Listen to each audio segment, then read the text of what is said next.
Hey, what's up guys, Riff here. So it's a bright sunny day, I got a fresh cup of coffee next to me, and another round of game journalists to laugh at. How could things get any better? Now, of course, you guys know the hysteria surrounding Stellar Blade, in particular the design of its main protagonist, Eve, and despite the fact that this character is based on a 3D scan of a real-life Korean model, a bunch of weirdos on Twitter have openly admitted that they can't stop thinking of children whenever they look at this video game character, which is very odd. But it's not been just Twitter users. We've seen a lot of game journalists go after this game and its character designs, including IGN France. We talked about this the other day, where this author called Eve a doll sexualized by someone who has never seen a woman, which of course this statement would age very poorly when it was discovered that the director of Stellar Blade is not only married, but his wife is on the art team. And when this was pointed out to IGN France,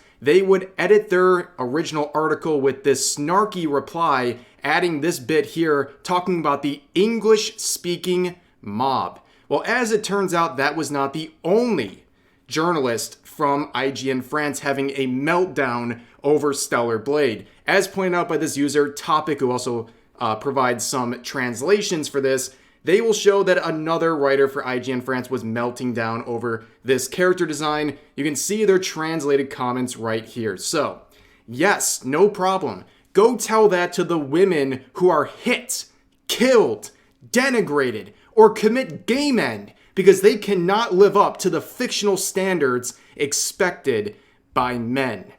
Yes, ladies and gentlemen, Stellar Blade is literally killing women, according to this journalist. Absolutely insane, okay? And also this idea that it's all men creating these things. I mean, does it change your opinion if you discovered that some of the people on the art team for Stellar Blade are in fact women? Are you going to blame them too? But let's keep reading through this. The problem is not the sexy design itself, except that it sucks compared to others. But hey, that doesn't matter. Well, it mattered enough for you to mention it. Also, insane cope, by the way. But they go on to say, but the percentage of males who will only want this type of fictional body in reality, obviously we understand that this does not shock people who think that women are objects who must obey and be beaten.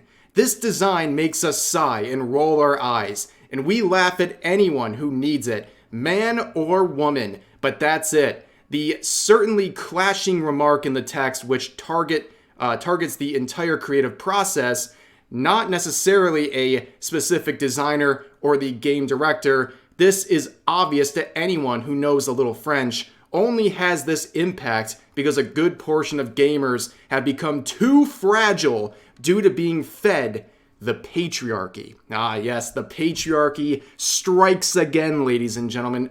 You know, the first thing I want to ask this author, it's a very simple question. Are you okay? Like, are you okay? These are not the words of someone who is doing too well at the moment, okay? And I would ask who hurt you, but I think the answer would be the patriarchy, of course. But there's a lot of complaining and outrageous reaches here, basically saying that the designs of characters like Eve from Stellar Blade are literally getting women abused is absolutely outrageous. But also, let's acknowledge something else here. It's not just women, and men have these kind of standards placed in media as well. I mean, look at video game character designs of male characters. What do they typically look like?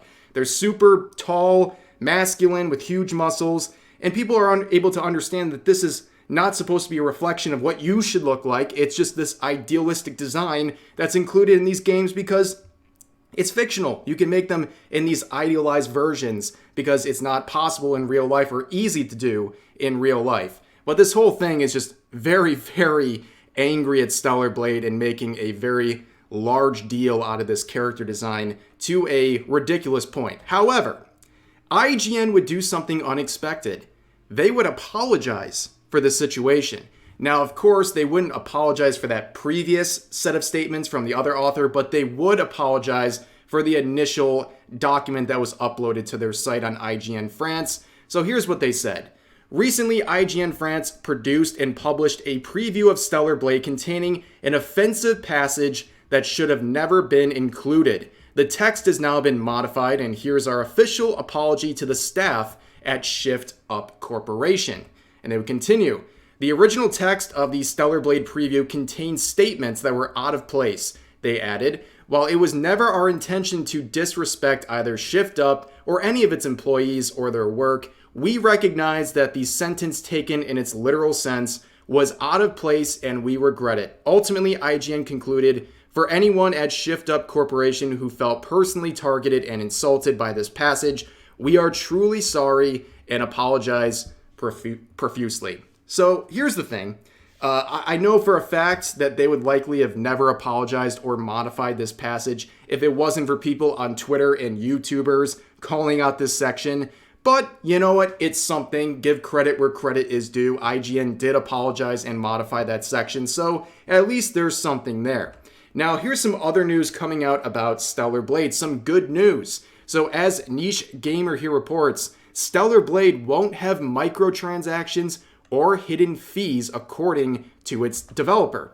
So he said this, we want to make it clear at this point that Stellar Blade will not require gamers to spend any additional money beyond what they paid for the package. The only exception to this is if we create collaborative costumes with third-party IPs, those may be sold for a fee. Also, there is no new Game Plus in the launch version, but that will be coming very soon. This decision is a complete reversal of another recent big release, Dragon's Dogma 2. Now, if you guys don't know about that, that was an absolute disaster with the amount of microtransactions that came along with that game. I'm pretty sure you have to pay a $5 fee just to move your character. Now, I'm exaggerating, but only a little. That's the crazy thing. I'm only exaggerating a little. But it's very clear that Stellar Blade is not going to be bogged down with microtransactions, which is something that I know a lot of gamers will definitely appreciate. But moving forward, with all of this positive news about Stellar Blade, it probably also doesn't come as a surprise that the director of Stellar Blade is actually a bit concerned about the public perception of this game in the West. In an interview, they were asked this question. Related to this, some Western media outlets have expressed their discomfort with the portrayal of female characters in Stellar Blade. Are you aware of these issues? Where Kim would reply saying, I know that in the West, game characters have to reflect realistic appearances in many ways, and that many issues like gender and racial diversity are intertwined. However, Stellar Blade is only a cultural and entertainment product. I hope you will keep an eye on this as a fun action game has just been released. So basically what the director is saying is, please understand our game simply exists as something that is a fun action game for your entertainment. It is very sad that someone, especially at a Korean studio like this, has to tell people in the West that their game is supposed to be for fun and not some political or societal statement on something. It's just a fun game. That's really concerning that they have to worry about this and how it will be perceived in the West. And a lot of that is thanks to game journalists who are attacking this product and the character designs from Stellar Blade. But of course, as Mark Kern would point out here, while people are concerned about the Western journalists slamming this game, here are the pre-order lists, all the countries where you can pre-order Stellar Blade. So of course, if you stand with this company, its director, and its product, go ahead and pre-order this game. Let's show it a lot of support because Stellar Blade is definitely going through the ringer with all of these corrupt game journalists and wackadoos on Twitter who are trying to attack this game simply for having an attractive female lead. But moving forward, Lunar here would report another finding. Another game journalist lying about Gamergate and also the Sweet Baby Inc. situation. So Radio Canada, the French CBC, has put out a hit piece on Cabrutus. Now, if you don't remember, Cabrutus is the individual who started the Steam group Sweet Baby Inc. Detected. You can see the very simple message for letting people know if a game is involved with this company. That is it. He made that curation list. And now he's been spending a lot of time making content, doing interviews. He's doing a really good job. However, how would this article frame Cabrutus and who he is and what his role is and all of this stuff? No, they would not call him the guy who created the curation group on Steam. This is what they would call him. The founder of Sweet Baby Inc. detected movement and leader of the cyber harassment campaign. Ah, yes. Ironic because this same article, like every other article about the Sweet Baby Inc. situation, fails to mention the initial harassment campaign started by a Sweet Baby Inc. employee that started all of these events. All of the dominoes fell with that situation, and they failed to mention that in this article and instead labeled Cabrutus as the leader of the cyber harassment campaign for simply listing off games that Sweet Baby Inc. has publicly listed on their own website. Absolutely insane. Journalism at its finest, ladies and gentlemen. But moving on, let's go back to Mark Kern. So Mark Kern has been very involved in this ongoing Gamergate situation, covering a lot of the related information, and he's had a lot of back and forths, a lot of jabs exchanged between himself and Alyssa Mercanti, Merchant, I don't know. Nobody knows how to say her last name, but basically he would make this joke on April Fool's Day saying that everyone is invited to their wedding. You know, love conquers all, ladies and gentlemen, as you can see. But of course, based on the back and forth arguments between these two, this is a joke. It's an April Fool's joke, but there was one person who didn't find this very funny, and that was, of course, Alyssa, who encouraged her followers to report this tweet for, I guess, harassing her. Well, that's some pretty Weenie Hut Jr. levels of harassment and tolerance for this kind of stuff if you're trying to make people report this tweet of all things. Meanwhile, she has spent many times attacking Mark, making fun of his physical appearance, making fun of his age and other things, but this was too far. I mean, come on, let's be real. It's just because you don't like him and you want to see his tweets get taken down. Well, also on top of that, Mark Kern would point out that there was community notes suggested for his tweet. People were trying to add a label onto this tweet, including this one right here. Whilst an April Fool's Day joke, Kern is engaging in a continued harassment campaign against Mercante, which under U.S. law is defined as repeated or continuing uninvited contact, creating alarm, annoyance, or emotional distress. Now, of course, this note wouldn't make it because the community note system on Twitter is actually a pretty strong one and tends to work out pretty well in the court of public opinion. Crazy notes like this tend to not make it. And there was other ones suggesting that this wasn't harassment at all. But anyways, that note would get knocked down, and of course his tweet would not get reported or in any way harmed by these false reports. But moving forward, let's take a moment to look at something else that happened that affected Mark. So he reported that there was a tsunami, an earthquake and a related tsunami that hit his hometown in Taiwan.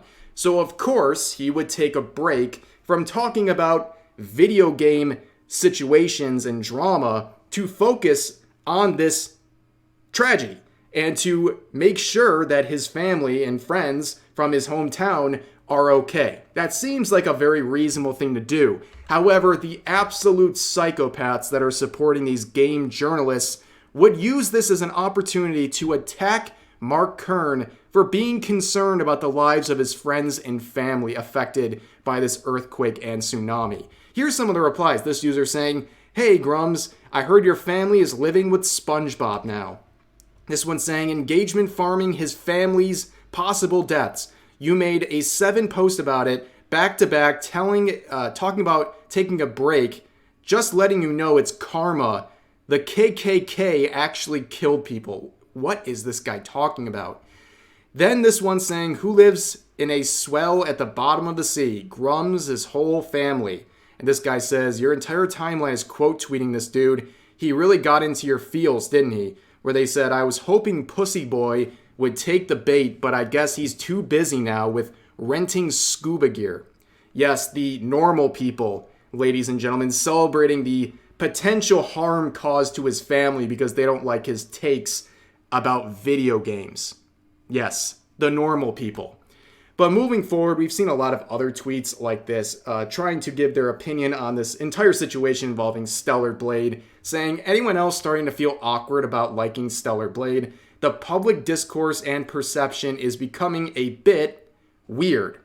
Yes, I will tell you this, you should never feel awkward for enjoying a piece of media, in particular a video game, because of public perception about it. And in this case, people going absolutely rabid over the character designs and the fact that this game is a clash between what we're expecting with video game releases in the West currently. And I don't like how people think it's becoming weird to like this. Don't allow game journalists or anyone else out there to change your perception of what you should be able to enjoy. The people being psychotic about the situation should not control the narrative. And I think it's absolutely crazy that people are afraid to say they like this game because of X, Y, or Z. At the end of the day, go enjoy the game. And I'm telling you, millions of people will, without having any thought of Twitter in their minds as they purchase Stellar Blade. I expect the sales of Stellar Blade to be very, very strong and it to be a very well-received game. I mean, the demo itself is doing really, really well and has been praised across the board by people who want to look beyond just their own insecurity about the character designs and how it makes them feel. The people who actually play the game are saying the gameplay is really solid and enjoyable. So I expect the game to do really well. And again, don't let anyone affect whether or not you're going to enjoy this game or be able to say that you enjoy this game. But that's going to do it for this video. I hope you guys enjoyed another round of Gamergate related drama. As always, feel free to share your thoughts about today's topics in the comments section down below. Hope you guys enjoyed the video, and I'll see you next time.